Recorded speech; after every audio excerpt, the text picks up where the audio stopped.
China's economy is diving into obscurity. The real estate sector in the communist nation is tumbling like dominoes. People are living in darkness, and the Red Rogue nation under Xi Jinping has been working overtime to suppress voices against it. But we all know about it, right?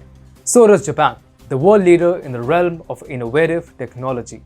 And Japan is looking to take advantage of this deep turmoil that China trapped itself in. It also has the backing of India and Australia, and so there is no looking back now. Japan is finally on its way to reclaim its past glory of being the world's premier economy and doubling down on its assault on its Chinese rival. Hi and welcome. You're watching TFI Global, the foreign affairs and geopolitical analysis arm of the TFI Media Group. I'm Siddharth, your host. In this video, I will talk about Japan launching an all-out economic offense to capitalize on communist China's economic collapse. Let's begin. China's economy is falling, and some of the major benefactors of this crisis in China are India, Vietnam, and Indonesia.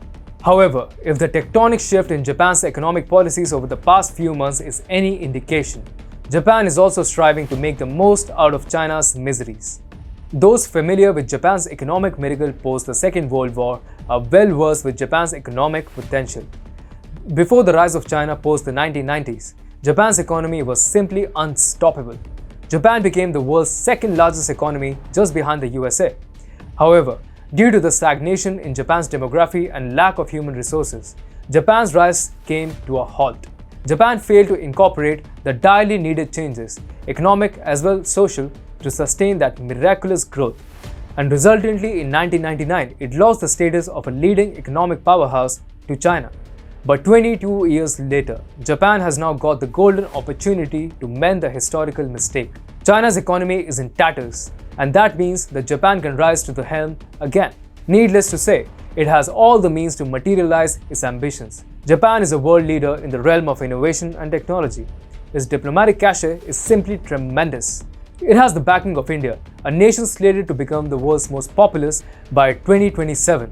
Which can very well provide Japan with highly skilled human resources, a vast market to boost its exports and manufacturing sector, and not to forget, a booming business sector that keeps breaking records. Japan is not willing to squander this opportunity either. Its recent economic policies are designed to make Japan look like a better investment destination if juxtaposed with China. Of all, the most crucial policy to see the light of the day was announced last month. Japan's Prime Minister made a bold move by announcing a massive 56 trillion yen fiscal stimulus package, a part of which will be used to lure microchip manufacturers to the country. On an immediate basis, Japan is all set to subsidize a new $7 billion chip factory in western Japan planned by the Taiwan Semiconductor Manufacturing and Sony Group. The government's immediate subsidy to TSMC is expected to be up to 400 billion yen. This is huge.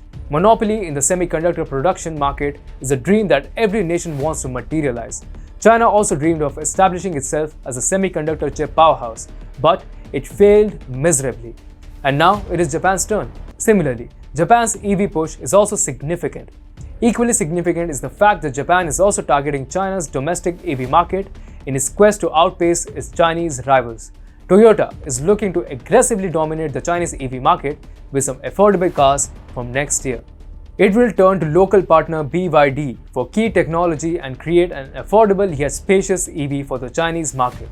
Considering Japan's expertise in the automobile sector, it is a sure thing that Toyota's products will be preferred by the Chinese consumers rather than the plagiarized products of Chinese firms, just like American iPhones are sought after rather than China-made cheap mobiles.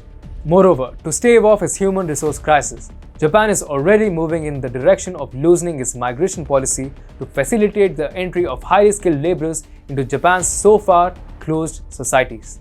In April 2019, Tokyo formally opened its doors to low-skilled foreign workers after the Diet amended the Immigration Control and Refugee Recognition Act. Interestingly, Japan is also striving to turn Southeast Asia into a logistical hub.